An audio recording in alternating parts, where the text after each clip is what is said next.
Welcome to episode 18 of America in Crisis, Breaking the Cycle of Addiction.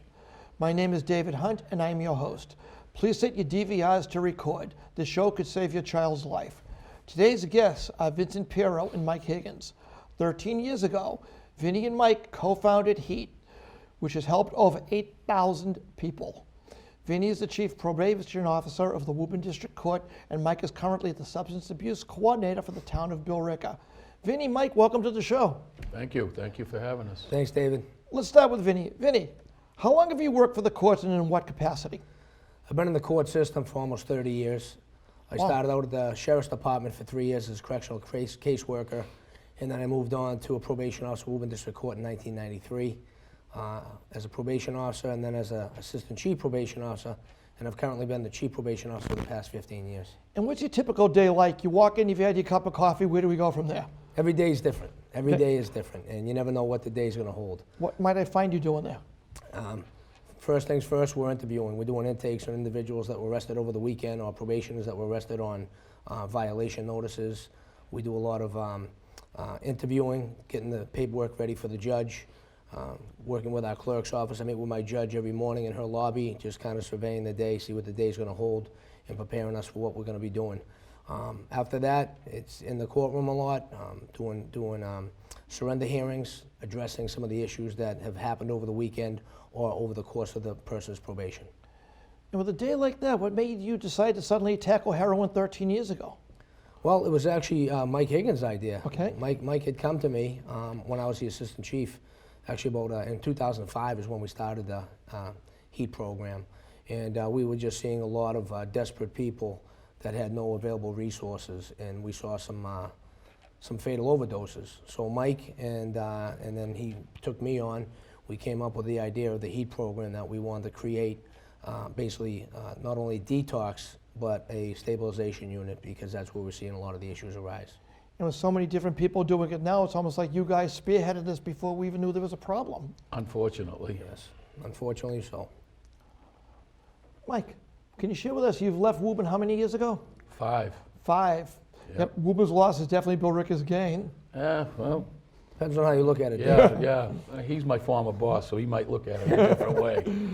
And what's your typical day like? Not that the day is typical. What do you do for Billerica?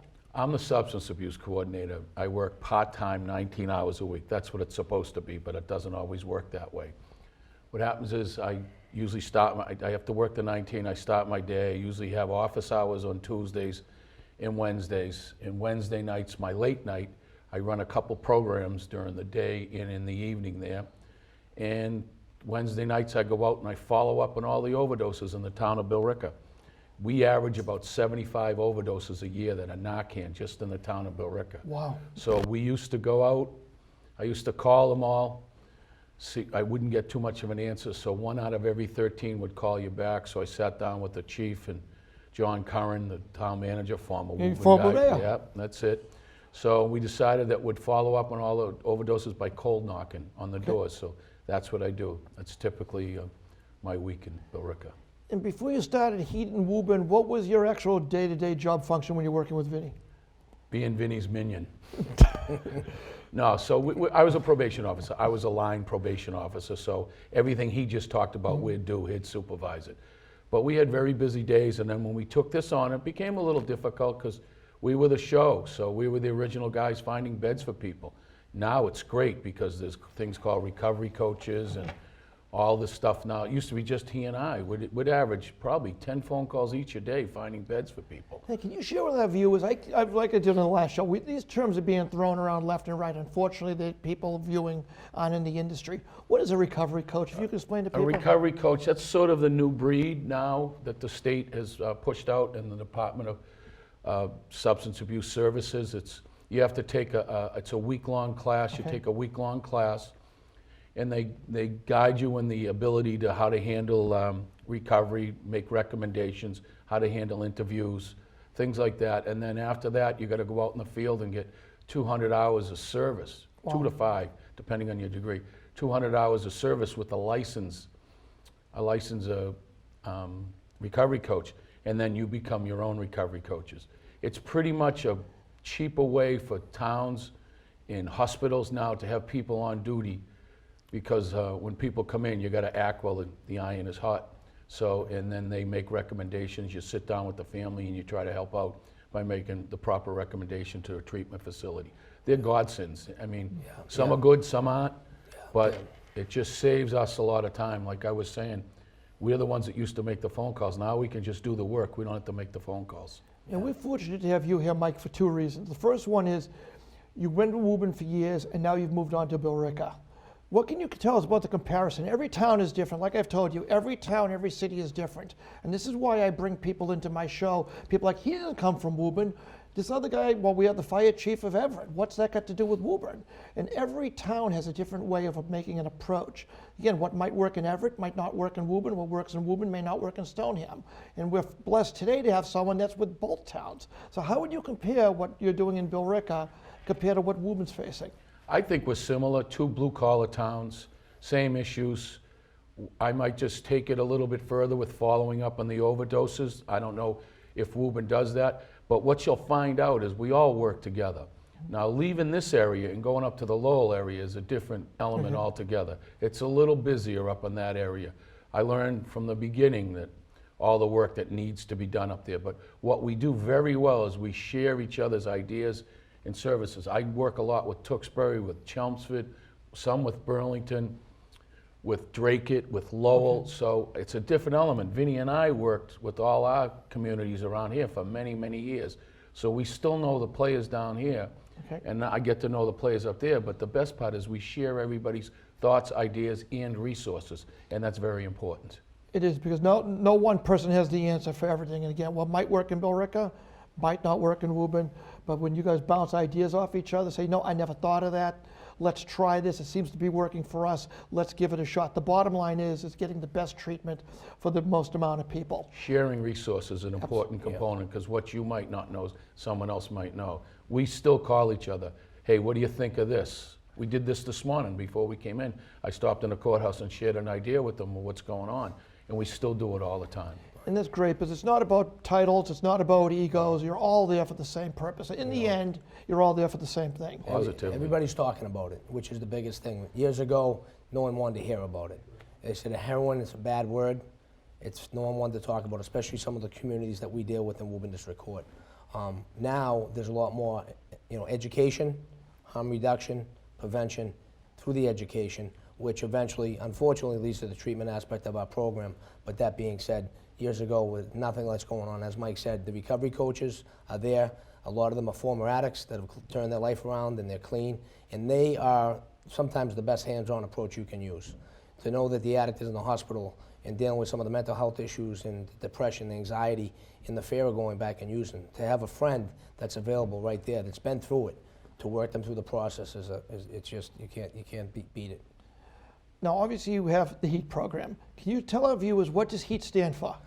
So HEAT stands for Heroin Education Awareness Task Force. And what is its mission? Its mission is to educate, number one, the public.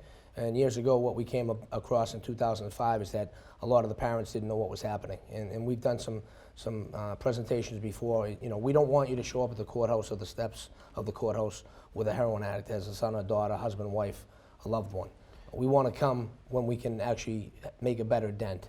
When you come in when they start seeing the signs of some of the usage. So if we can stop them before they graduate to the next level of drug use, it's a big dent. So what we did was educated the parents. A lot of parents aren't familiar. A lot of them are working, two working parents in a family. It's a difficult process. And these kids are good, and they know how to beat the system to get the habit. Back in 2005, when you started all this, what was it like when someone came to you? What was out there? I know we have resources everywhere now, but you were the only resource at the time, or one of the very few. What did you have to offer them back in 2005? Resources that were available, we had Bureau of Substance Abuse Services. You had back then, the Center for Addictive Behaviors. You had a lot of treatment programs out there, but our environment, our community wasn't aware of what was available for their son or daughter that was sick through addiction.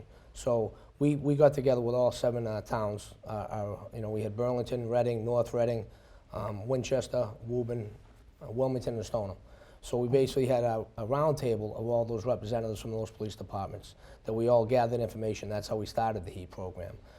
We were someone to listen to the parents, to educate the parents, to point them in the right direction.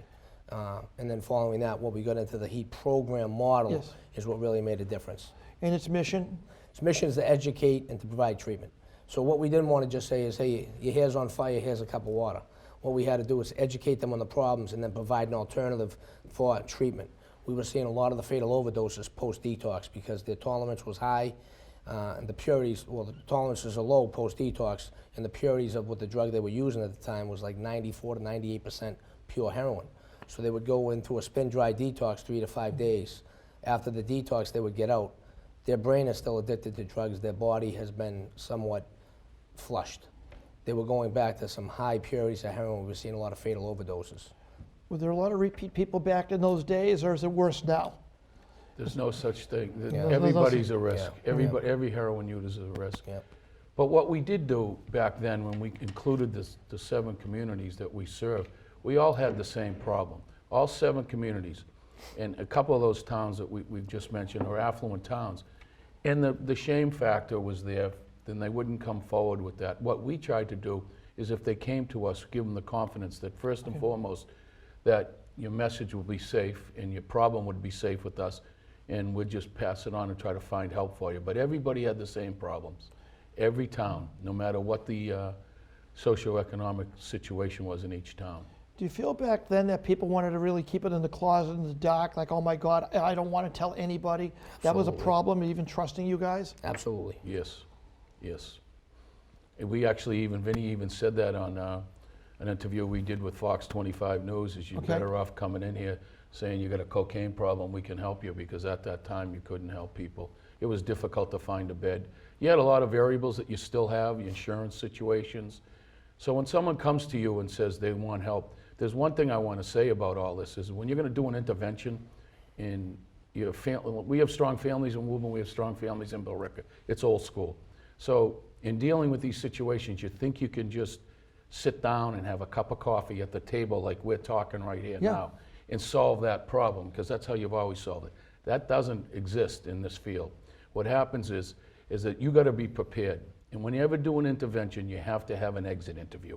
You have to have an exit strategy. Okay. If you don't have an exit strategy, what are you going to do just in case the person says yes, you're trying to help? So you have to be ready to pull that trigger.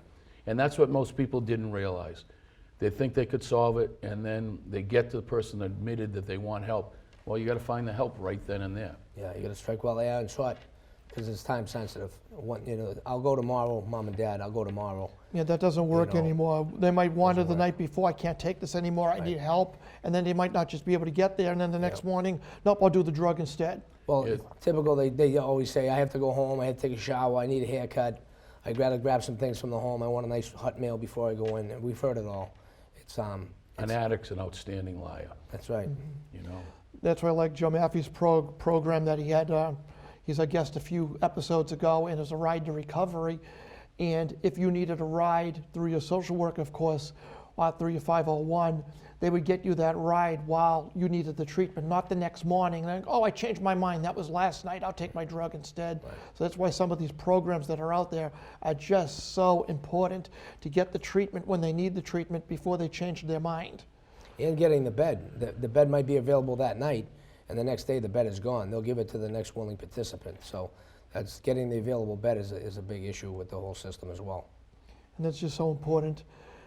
Now, you guys founded the HEAT Conference, which for people that don't know about the HEAT Conference, once a year annually, it's put on. It invites police, fire, EMS providers, social workers, and why am I talking about this? Let's have the founders talk about this.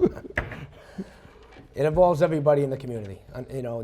This disease does not discriminate. Let's get that very clear. Most of all, what we started with, the people that we wanted to reach were parents. Okay. And all the groups that you just named fall into that category, or uncles or aunts and so forth and so on. But we wanted to reach out to let people know that we're going to educate you through our mission statement. That's what we do.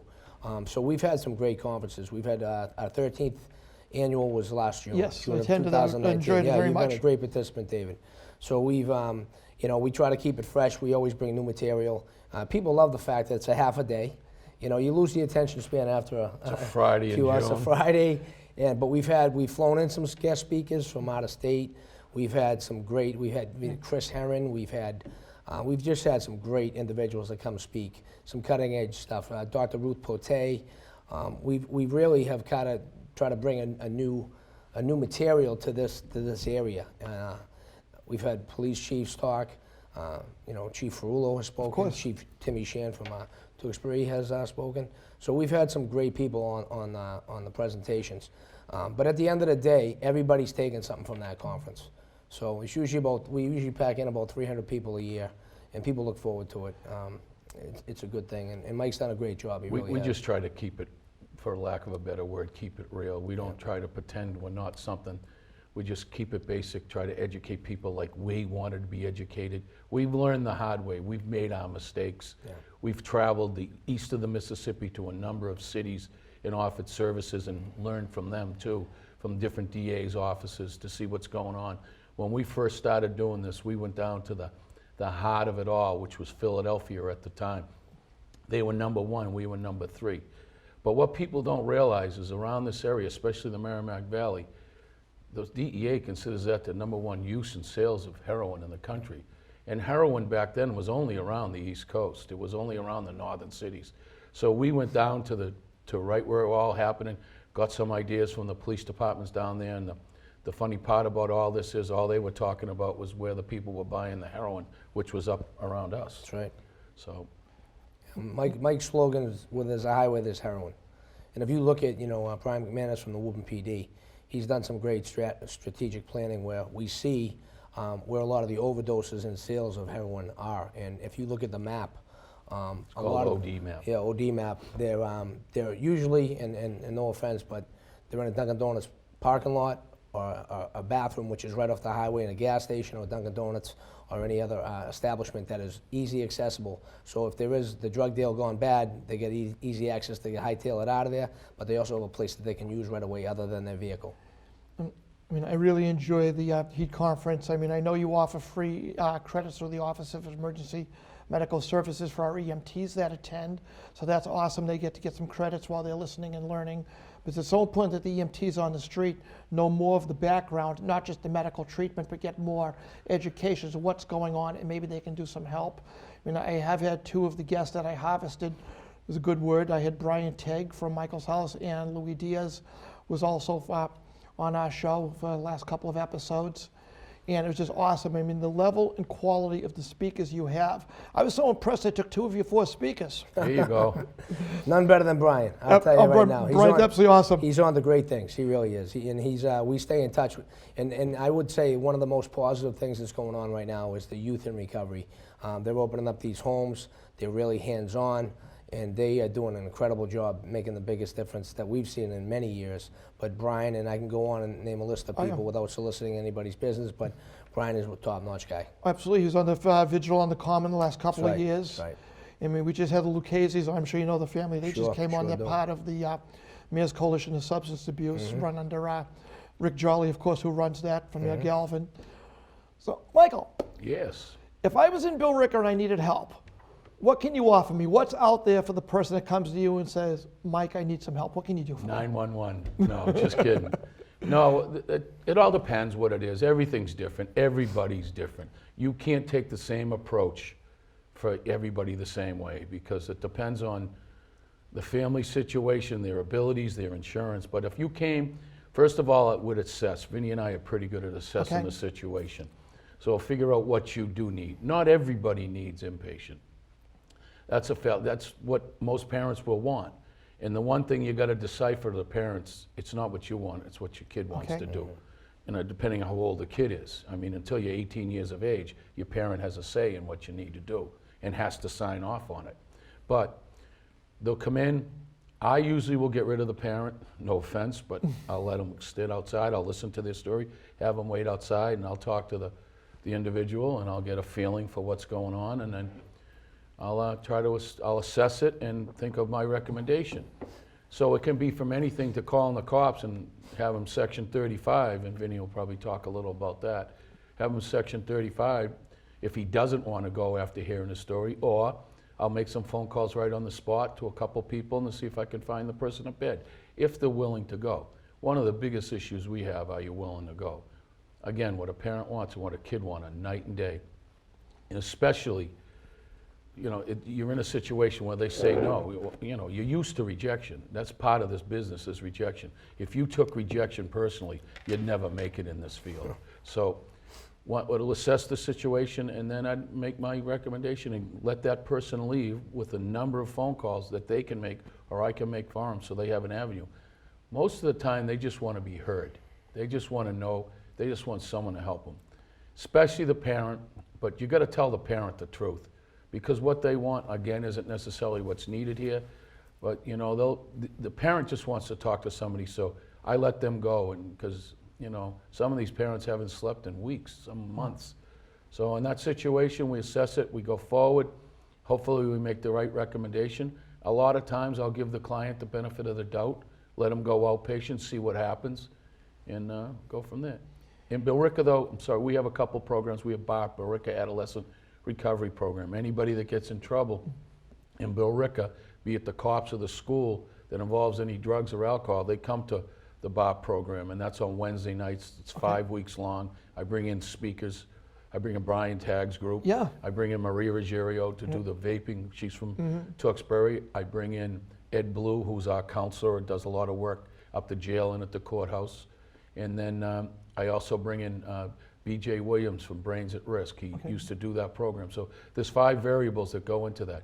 And I drug test them. That's the important component of me. Schools can't drug test. Yep. Police really can't drug test. If you want to become part of this program, you get drug tested the first day and the last day. Is there a cost for that? No. So I can walk in with help, and it's not going to cost me a dime to get help? Yeah, and I'll tell you anything, if anybody in Woburn wants to come part of that program, I'll leave my card to do it. I don't discriminate on towns because we're going to do it anyway. So right now I have 5 or 6 towns currently using it. Okay, we're definitely going to throw your contact information up at the end of the show. Sure. We're going to go off subject for a couple of seconds. I was talking to Vinny and Mike before we started taping, and the name of our show, we just hold everything where it is right now, is Breaking the Cycle of Addiction. Heroin and opioids do not have a monopoly here, people. You can get addicted on anything, alcohol, different type of drugs. We were just talking about it's never been addressed on the show before, and I do look forward to bringing in people on this. You just mentioned crystal meth earlier off camera. That's making a comeback. What can you tell us about that? I thought that was dead for years. The clandestine aspect is different. The crystal meth can be made. Before it was the Hells Angels and the motorcycle groups that have the crystal meth. And that's where it was hard to get. That ended with heroin. Usually they don't mix. Usually they're 2 separate parts of the country. Now crystal meth is starting to appear again because of the clandestine labs that are in the rural areas. And every now and then you see a fire and an explosion, and you can guess what that is. But Mexicans make the crystal meth now, and they ship it over the border. They give it to the Dominicans, and if you talk to any drug personnel or a DEA agent, Mexicans make everything, including the fentanyl. They make everything. They give it to the Dominicans to spread out through this country. So crystal meth is making a comeback, according to my sources, that are drug unit guys in the Lower Lawrence area, and they're saying it's making a bit of a comeback. What reasons, I can't answer. Scary. Vinny, Hi, David. what can you tell me what your department does for the city of Woburn? If I come to Woburn, what can you give me for help? It depends on what you're looking for, David. It really does. So once again, we always provide an education, but a direction for parents. One of the biggest issues that we ran into since in my career is that the parents enable their children. All right, they're aware of some issues, but they need to get involved. We're not there to parent your children. I prefer that we could be a community program and not address the situation via a criminal case in court. So we want to be a community program that offers help. Obviously, a lot of people are hesitant to come to the courthouse because they tie them both together. So we are a community program as HEAT. In my role as chief probation officer, often it is a result of an arrest that has an addiction. So we have a process called Section 35. It's 123, Section 35. And that is a court petition, civil, that a parent can come to court or a husband or wife and petition their loved one. They basically fill out a quick petition. The judge would authorize on just the bare minimum requirements that seems like there is an issue. They'll order the police will go and arrest that individual on a civil warrant. They'll bring him into court. It is only good during the working hours of the court. We have a doctor in the courthouse at all times, so that individual comes in, gets assigned an attorney, is interviewed by the doctor, and the doctor also interviews the parents. At that point, he makes a recommendation to the judge. The judge hears the information and finds out whether that person is involuntarily committed to one of the state facilities, which could be Men's Addiction Treatment Center or MASAC, Men's Addiction Substance Abuse Center. But it's a locked unit for up to 21 to 30 days. Also Watson, right? WATC for the females, so which is Women Addiction Treatment Center. So there are options, and what I usually refer that to is force-fed treatment. A lot of times the parents will come to us months prior to that and say, my son or daughter having an issue, what can we do? Some of them are on probation, the majority are not on probation, but they heard about the HEAT program, and through the mayor's office and Rick Jolly and Mike, Which I was going to bring up. they'll direct them to our court as well, to say, okay, what are the options here? We'll lay it down. The parents want to think best case scenario, as we do, and like as Mike said, they might fail at outpatient or fail at some other treatment attempts, or they could just be trying to pull the wool over the parents' eyes. So the proof is in the pudding. If they do make it to our lockup or to the court in front of the judge, it's the force-fed treatment. We've given you the opportunity to address this on your own, but they're sick, and oftentimes it does work out. They do avoid the Section 35 and take the voluntary treatment path, and that's what we'd like to see. So you've been working with other agencies. I know you work very close with Rick Jolly from the Mayor's Coalition of Substance Abuse. I've also seen you at meetings of the Middlesex District Attorney Marion Ryan for our opioid task force. Yes. Why is it so important, the work Marion Ryan is doing out there for the task force? It's teamwork, like everything else we do with our police departments, the probation departments, the court system, and Marion Ryan's with the district attorney's office statewide. It has to be a partnership, needs to be communication, and there needs to be resources. And what Marion's doing is great, and what Mayor Galvin and Rick Jolly are doing is also great, because we're adding some oomph to our addressing the problem.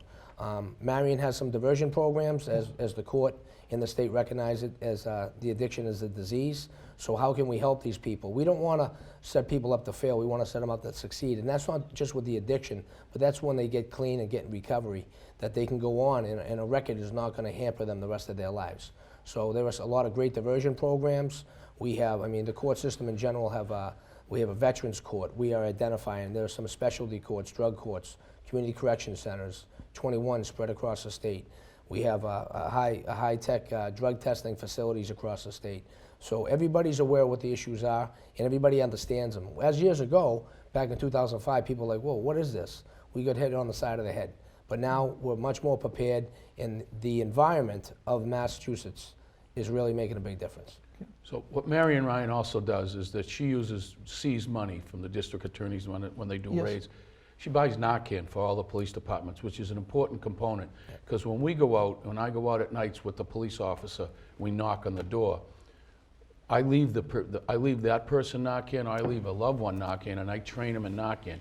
As you know what Narcan is, it's the reversal of an overdose. However, that's an expensive proposition, and thanks to Marion Ryan and her task force, they donate a lot of this Narcan to the respective police departments. And just the knowledge they share. I'm proud to be a member of the task force. I've been on it for 3 years. I take a lot of my guests to this show, comes from her task force. If I hear something good out there, I said, hey, this is a program, and I grab Rides to Recovery. They were out there on the task force. They spoke. I said, my God, this is something that the viewers have to listen to. We brought Frank in for our last guest that doing the program with the bags, which we'll talk about later. If it wasn't for DA Ryan's task force, we never would have known about this. How do you see this ending, Mike? How do you see this? Do you ever see this ending? That's the mystery question. Let's go a little brief here. I just remember the Let's keep it brief. The PERC 80s, right? Yep. The PERC 80s. We solved that problem, between the Walgreens and the CVS's and the DEA limiting that. Now we come back with the PERC 30s. It causes a whole nother epidemic. Now you have fentanyl, which is another like third strike against us, so to speak. And now you have fentanyl added to other things, especially cocaine, which is just opening another whole can of worms. However, we're down over 40% in overdoses in Billerica this year alone. That's an awesome job. But I can't say why. It could be just pure luck. However, with the outreach and the education and what you try to do, hopefully it works. So we're going to just continue to do what we do.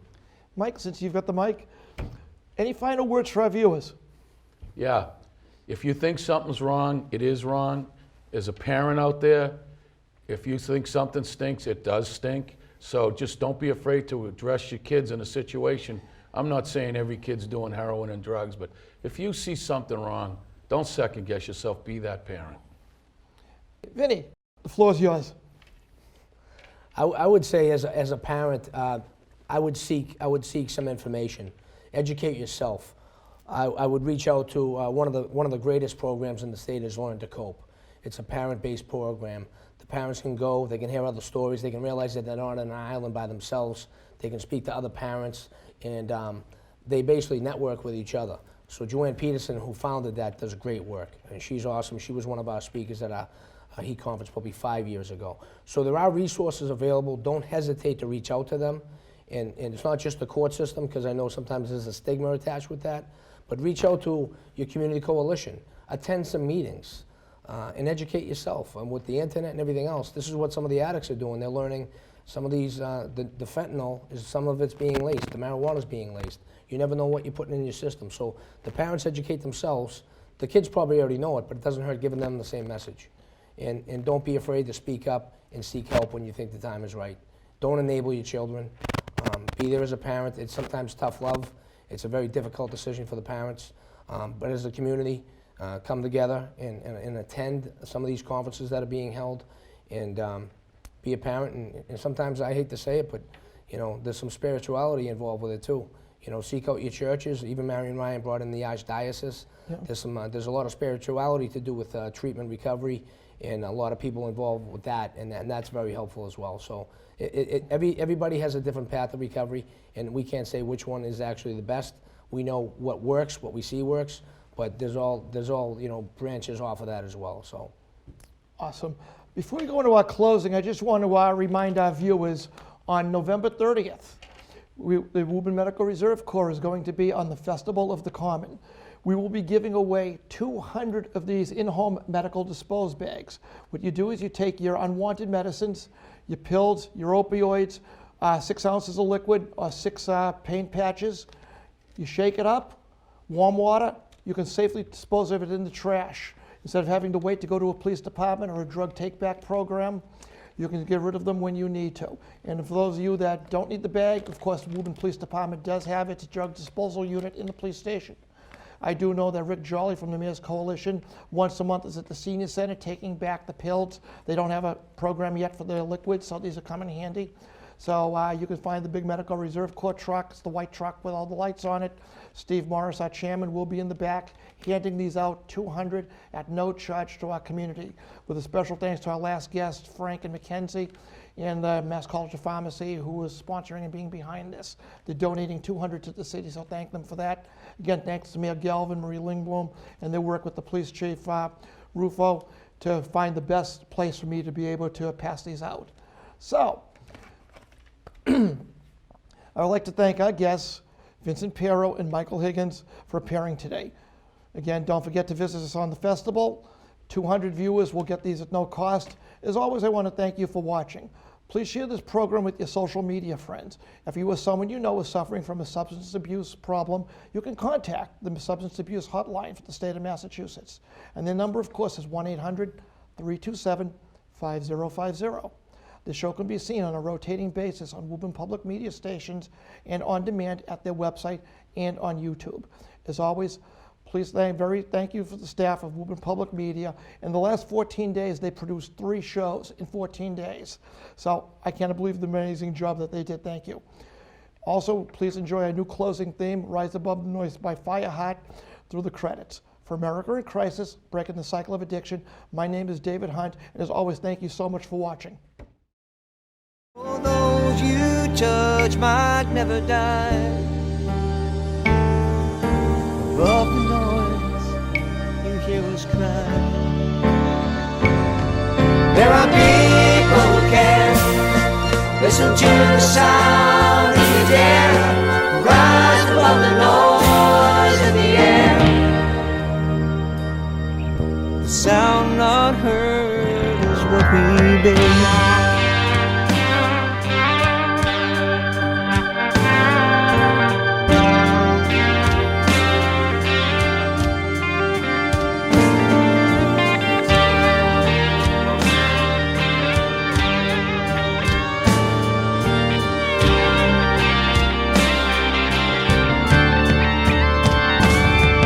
We are people who Listen to the sound if you dare.